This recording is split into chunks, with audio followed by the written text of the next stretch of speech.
many do not know that the oldest book in the Bible is not the book of Genesis, but the book of Job. And in the book of Job, it's interesting that Job speaks about the earth, scientifically accurate, and yet at that time it seemed ridiculous. Look at Job chapter 26, verse 7. Job says that God stretches out the north over the empty space. How did Job know that? He didn't have any telescopes, and yet the Hubble's telescope now tells us that that is exactly true. That in the north there is what they call a black hole. And there's nothing there. Not a star, not light, or anything.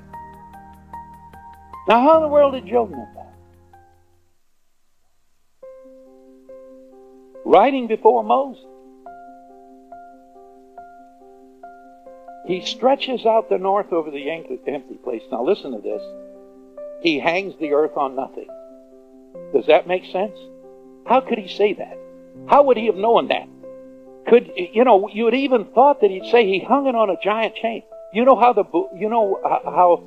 the Hindus teach the world is out there? That there's a giant, like a giant tortoise swimming in the ocean with an elephant on its back holding up the world. Now, can you imagine if we as Christians taught that? We would really be nuts, wouldn't we? But our Bible doesn't teach that.